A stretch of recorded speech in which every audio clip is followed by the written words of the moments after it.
The scripture this morning is going to be at Psalms 100. And it's be thankful, a psalm of thanksgiving. And it goes, let the whole earth shout triumphantly to the Lord. Serve the Lord with gladness. Come before him with joyful songs. Acknowledge that the Lord is God. He made us, and we are his people, the sheep of his pasture. Enter the gates with thanksgiving, and his courts with praise. Give thanks to him and bless his name. For the Lord is good, and his faithful love endures forever. His faithfulness through all generations. All right, thank you, Jim. Go ahead and pull up your Bibles, whatever form or fashion you've got them in, to that passage that is the 100th Psalm, Psalm 100.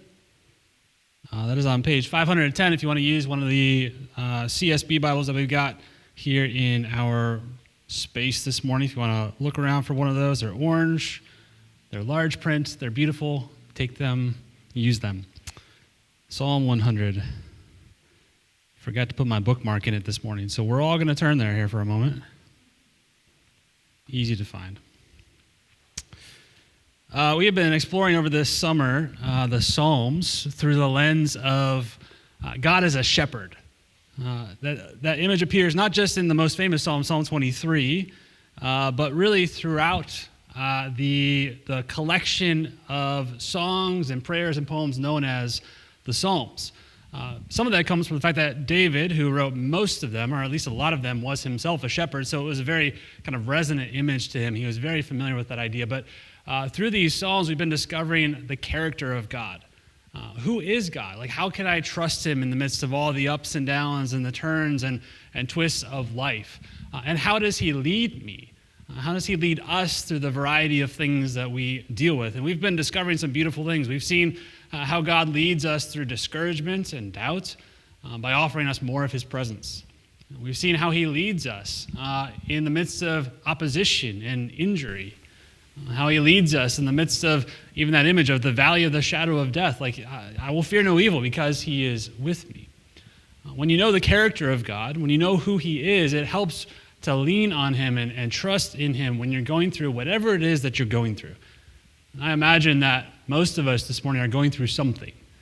If you're not, you are going to be going through something soon. And that means it's your opportunity to encourage and build someone up this morning. This morning is our last psalm for the summer in Psalm 100.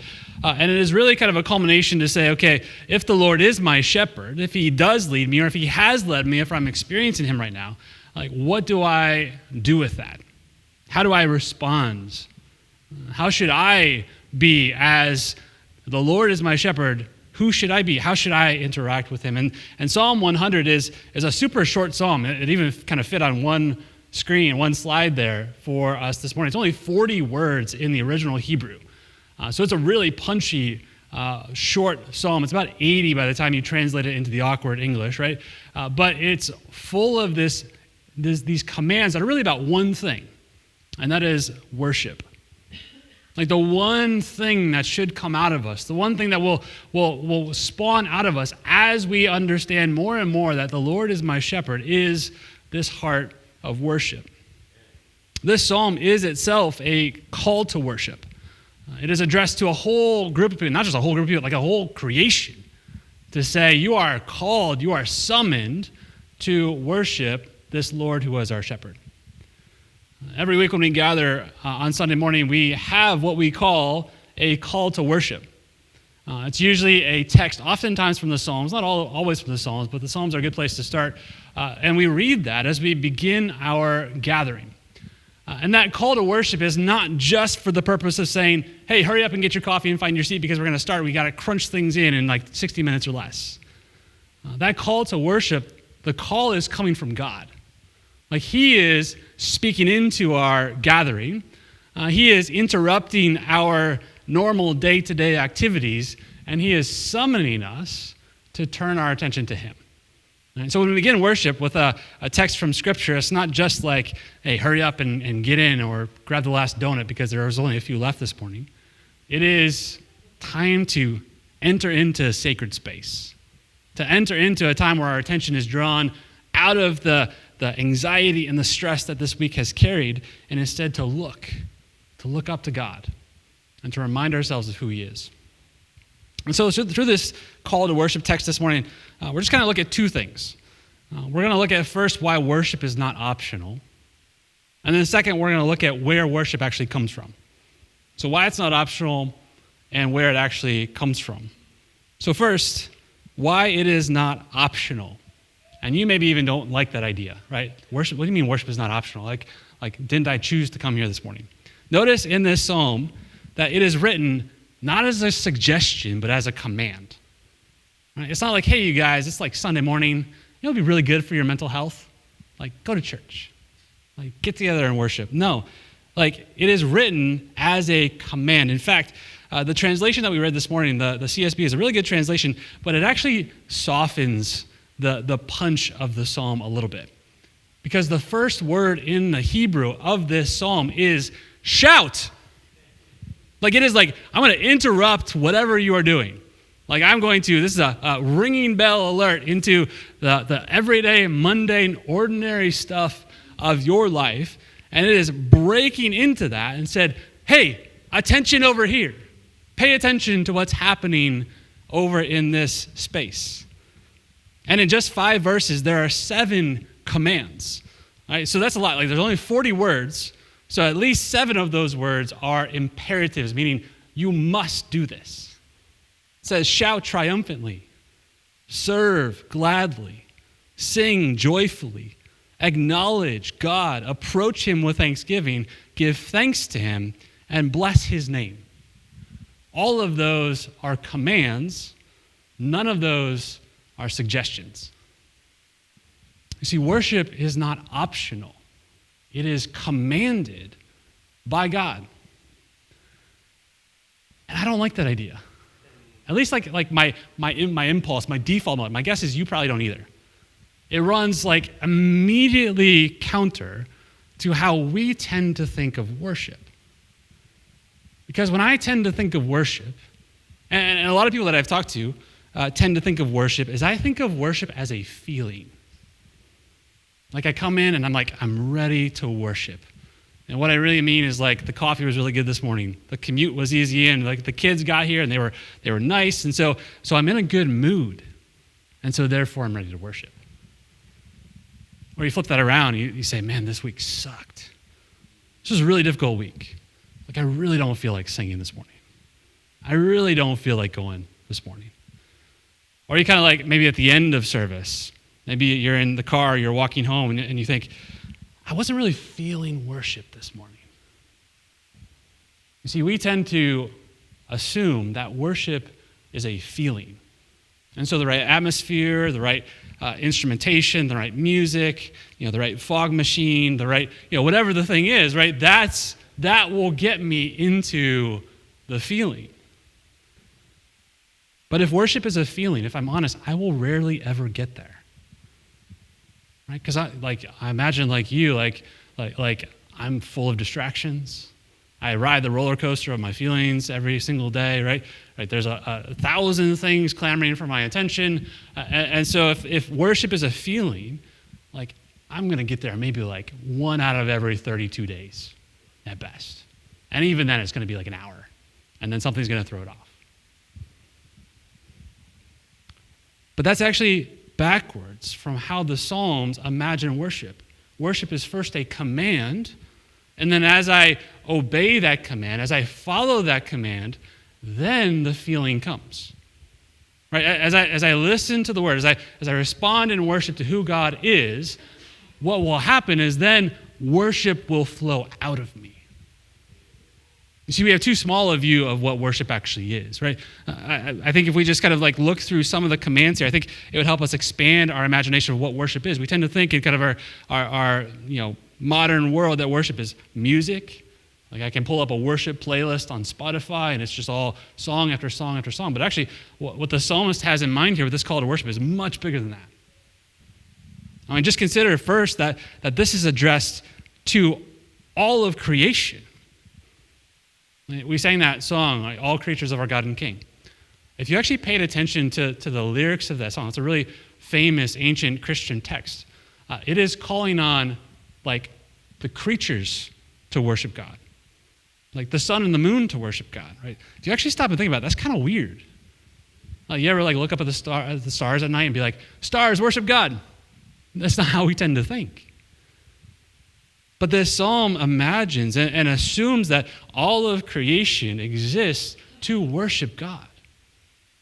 And so worship is not just something that we do as like intelligent, cognitive humans. No, worship is something that is the default mode or the default purpose of creation. All of it exists to worship God. And creation is supposed to, notice the second thing, shout triumphantly. This is a war cry of victory. If that feels a little distant from you, if you watched the World Cup, you saw war cries over the past month or so, right? Nations gathering and cheering on their team to defeat the other teams. That was either shouting triumphantly or shouting in despair.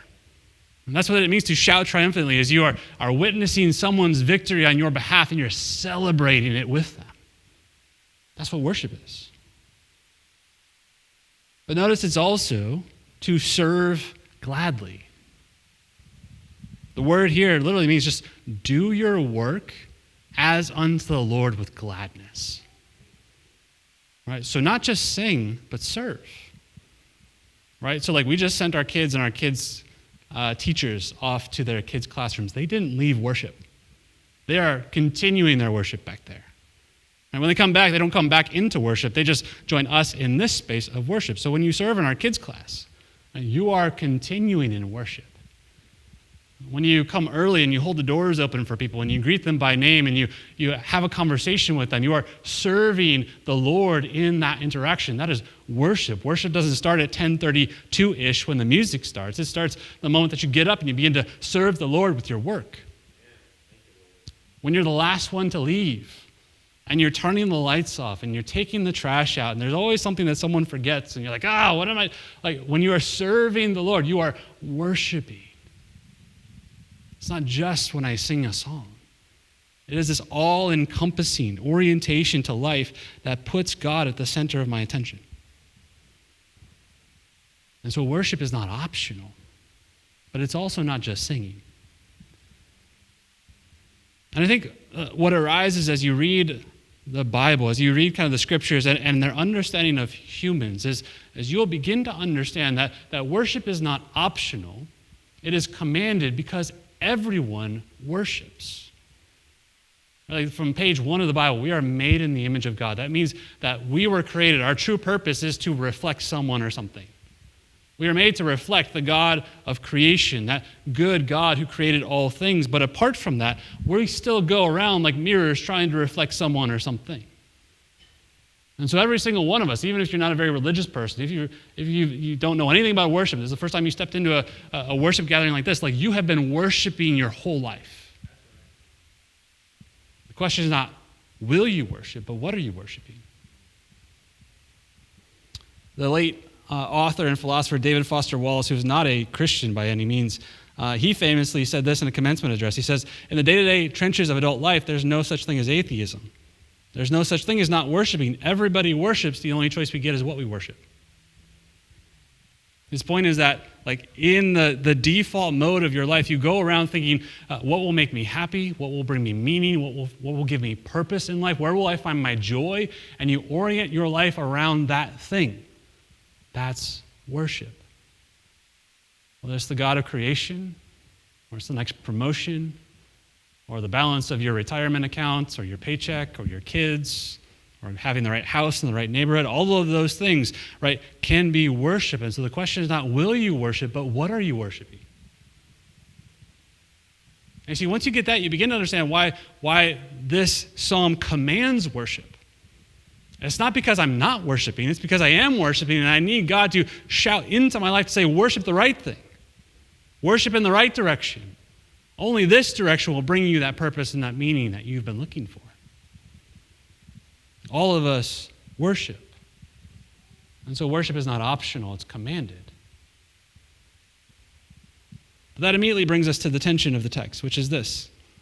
It's not just serve, but serve joyfully. It's not just shout, It's shout triumphantly. It's not just sing, but sing joyfully. It commands not just what we do, but the heart of how we do it. It's not performative worship. This is not just lip service. I've come into church and so I'm going to say the words and cross the crosses and do the things and then go on my way and I have worship. This is also concerned with a genuine heart posture that wants to worship God. And that immediately poses a problem because I cannot command you to feel something. All right, if this morning we started our call to worship, I got up here and said, you're going to worship and you're going to like it. You're going to serve in the kids' ministry and you're going to have fun. Or else. That's just not how we work, right? And sometimes it has the opposite effect. Like if I said that, you'd be like, oh, I feel so much pressure. I'm not going to enjoy this. I'm going to leave. What kind of weird church is this? The text doesn't just command us to do certain things. It also wants us to discover the heart behind those things. And so where worship comes from, the second thing we're going to explore is in verse 3. It's the hinge of the psalm, the turning point, the middle section of the whole psalm. It's the theological anchor behind worship. It says this, acknowledge that the Lord is God. He made us and we are his people, the sheep of his pasture. So where does worship come from? In other words, how can you worship when you don't feel like it? Even when you're going through difficulty and distress, even when you're discouraged, even when you're not sure even kind of how you feel about God, like how can you worship even when your feelings don't line up with it? It comes from a couple of things. First, it comes from knowing who God is. At the beginning point of this worship work in us is not in me, but it's in God. He says, acknowledge the Lord God. That word acknowledge is to know, or to see, or to perceive, or to understand. Worship that transforms you begins first with a right understanding of who God is. Knowing him clearly. Understanding him. The psalmist in this phrase of the 40 words that he uses 3 words to all describe God in this phrase. He first uses God's covenantal name, Yahweh. That's the name that God revealed to the people of Israel, the name that he revealed to Moses in the burning bush. It is him saying, I am who I am. It was his name of promise to his people. God's self-revelation, this is who I am. The second word he uses is a reflexive word back to Yahweh. Yahweh himself. And the third word is the Hebrew word Elohim, which means God. Yahweh himself is God. The emphasis on this is to understand who God is as God has defined himself, as he has revealed himself. See, worship comes from a clear understanding of who God says he is. And it's so important that we get this because if you're not careful, you can end up worshiping the God of your imagination rather than the God of reality. I'm worshiping the God that I want to be rather than the God who is. And then you wonder why you're disappointed. You wonder why that God doesn't come through for you. Maybe it's not the real God you're worshiping. This is why the words that we sing matter more than the music. Right? The music, the instruments, those are all great. And it's beautiful and it accompanies it. But the point of the songs that we sing is the words that we sing. Like chances are, when you go back to your car when we're done this morning, you're going to remember maybe like 2 words that I said, hopefully. But you will probably find it easier to sing the songs that we sang this morning. That's how you learn the alphabet, right, is by song. That's how you learn Taylor Swift's entire discography, is by singing along with her albums. The moment that first song drops, you know all of the words, and no one had to set you down and say, let me teach you Taylor Swift's lyrics. When we sing, it is teaching us theology, which is why we take great care here to pay attention to the words that we sing and why you should take great care in the words that you sing. Because that, maybe more than anything else, is forming your idea of who God is. And the psalm says that's where worship begins. The second thing that happens then is as we see who God is, we see more clearly who we are. And the first thing that we see when we see who God is who we are not.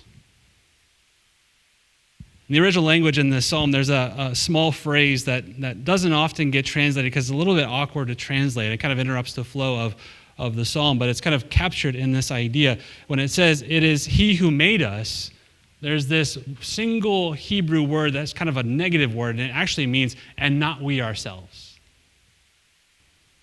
Meaning that when we worship, we are encountering the God who is, and the God who created us, and so it actually helps us see, I didn't make myself. Like, I am not a self-made man. I am not a self-made woman. I am not the end-all, be-all of all things. It's one of the songs that we often sing here is, you are God and I'm not. That's what worship does. It reminds me that I am not God. Even though most of my week I go about acting like I am. Like I'm a mini God in my mini universe. Getting the things that I want and put off when I don't get the things that I want. And so worship should have this sort of humbling effect on me. Like it should cause me, like when I sing, it should cause me to feel small. Like when I sing, even when I don't like singing, it's part of the humbling process. When I serve in the kids class, even though like that's hard, it's humbling. That's what worship should be doing. It should be causing me to think less of myself as I think more of who God is. That's why sometimes worship should convict you of your sin. Like as you sing, you should sometimes feel like, can I even sing this? That's worship doing its work. Now, if that's all that I did, that would be kind of discouraging. Like none of us would want to worship. I feel bad about myself. I feel small. But notice, as soon as I see who God is, as soon as I see who I am not, then I'm immediately told who I am. I am his. We are his possession. Like he says, we are his sheep. Like not just we are sheep, we're his. Like just hold on to that. Like you are possessed by God. Like you are owned by him. Like he calls you his own. Like when he looks out in the cosmos of creation, he looks at all the things and all the people, and he says, you're mine. I want you to be in my pasture. Like I want you to be in my people. He is saying that this God of the whole creation, who commands all of creation to worship, he looks out on the creation and he picks you. He says, I want you to be mine. I want you to come into my family. I want you to be in my house. He says we are his sheep, right? So we're sheep, so we should never allow ourselves to get elevated by that idea, right? He doesn't pick us because we're the best sheep, because we're the smartest sheep, the richest sheep, the best looking sheep. No, we're sheep. But he chooses to bring us in. Why? Not because you're good. Not because you got everything figured out, not because you answered the right questions or set a secret password. No, he chooses you because he loves you. You're his. That's why 1 John 4 says, this is love, not that we love God, but that he loved us. Or Ephesians 1:4, he chose us before the foundation of the world to be holy and blameless in love. We are his because he wants us to be his. Right, which means like you may be feeling super overlooked this morning. Like no one sees the work that I put in. No one sees the toil, the stress, the hours, the anxiety. God sees it. You may feel super lonely this morning. Like no one would care if I wasn't here. God cares. You may feel discouraged this morning. Does this work even matter? I feel ignored or neglected. Like God calls you his own. You're his. And so he knows better than anyone else what you're going through. But the psalm also tells us that not only are we his own, we are in his pasture. In other words, right, all of creation is his, and he invites us to enjoy it with him. Right, like everything that he created, it's his, it's all his rightful domain. He is the God of all of it. And the more that you understand that, the more it will generate worship in your heart, true worship in your heart, like the feeling of worship in your heart. Because what that means is that everything is a gift. Right? If God owns all of it, he owns the cattle on 1,000 hills, right? I think that's a psalm. It's at least a song I remember hearing like when I grew up, right? He owns all of it. It's all his. Which means that everything in your life is a gift from him. And all the good food that you can enjoy in life, that's a gift. The fellowship of friends and family, that is a gift. A roof over your head is a gift. The breath in your lungs is a gift. Like the body that you brought in with you this morning is a gift. Like everything. Once you begin to realize everything is his, I'm his sheep, I'm in his pasture, then all of the things in my possession are mine because he gave them to me. And that will lead you to say, as the psalmist says in verse 4, give thanks to him and bless his name. Like the fact that we're often so ungrateful and so unthankful shows us that we have too high a view of ourselves and too small a view of God. Right? Like if you live as if everything you have is yours because you earned it, or you worked for it, or you toiled for it, or you sweated for it, or you worked your way up the food chain or the org chart, right? Then you're going to look around and you're going to see all your stuff and you're going to think, this is mine because I earned it. It's going to generate not gratitude in you, but arrogance. But when you begin to understand, when you meditate on this reality of this psalm, and you begin to acknowledge that God is God and you are not, that I am not my own, that I'm owned by him, and that I live in his pasture, then everything that I have is a gift, and so what will come out of me is gratitude. That I have a roof over my head, that's because of God. I have people around me, that's because of God. That I have breath in my lungs, that is a gift from God. And once you begin to realize that, like, you'll understand worship is not a Sunday morning from 10 to noon kind of thing. It is an everyday kind of thing. As every day I look around me and I see more signs of the gift that God is giving me. And so the psalm ends us with an invitation to worship God by reminding us of who he is. He says, for the Lord is good, and his faithful love endures forever, his faithfulness throughout all generations. He's in fact quoting from the most important consequential story in the Old Testament, in Exodus 34. In Exodus 34, Moses has been leading the people of Israel for a while, and he's tired of it. They're grumbly, they've made no progress, they're walking in circles, right? And so he comes to God and he says, God, I've done all these things, like we're here. I don't want to do things for you, I want to know you. He says, show me who you are, which is a bold request to ask. And God grants his request in Exodus 34, verse 6. He passed in front of Moses, proclaiming, notice this is God saying this, the Lord, the compassionate and gracious God, slow to anger, abounding in love and faithfulness, maintaining love to thousands and forgiving wickedness, rebellion, and sin. God tells Moses, this is who I am. Like, this is my glory.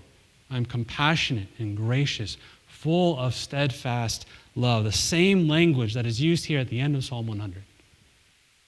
This is God as he is. Only God can define who he is. All the rest of us, we can't self-define. Can't say, this is who I am apart from anyone else and anyone else's opinion. Only God can do that. And when he chooses to define himself, he uses this word hesed. It means steadfast, faithful love. The kind of love that's not going anywhere. The kind of love that is the same yesterday, today, and forever. The kind of love that is there on your good days and on your bad days. The kind of love that we've seen throughout this whole summer as we've explored the Lord as our shepherd. He is a steadfast, faithful God of love who will be with you in the highs and the lows of your life. You see, you and I change all the time. I have good days and I have bad days. I have days where I love God and I want to worship him. I have days where I'm confused by God and I'm not sure what to do with him. I change all the time, and so do you.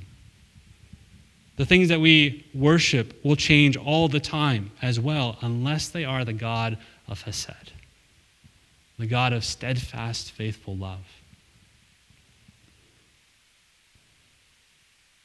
The Hesed love of God is seen most clearly in who Jesus is. He said, I am the good shepherd. I lay my life down for my sheep. Like, that is how you know you can trust him. Like, whatever you're going through this morning, whatever you're carrying in you, if you don't feel like worshiping, he is still worthy of worship because he died for you. And he is going to be faithful today, and he's going to be faithful tomorrow. His love was true yesterday in the highs and the lows. His love is true today, no matter what you're feeling. And his love will be true tomorrow, whatever tomorrow brings. And so the only place to truly place your worship, where it will bring you life and not death, is in him. And so yes, we are commanded to worship, but that is the most blessed, beautiful thing that you can do. Because when you worship him, you will become who he wants you to be. Every week we begin our service with a call to worship. Because every week we need to step back out of the stories we've been telling ourselves. I'm a self-made person. I don't need anybody else. I've got the whole world on my shoulders. And we need to be reminded of who God is, the reality of his love, the reality of who I am, and then as a result, see his gifts all around us. That's why we worship.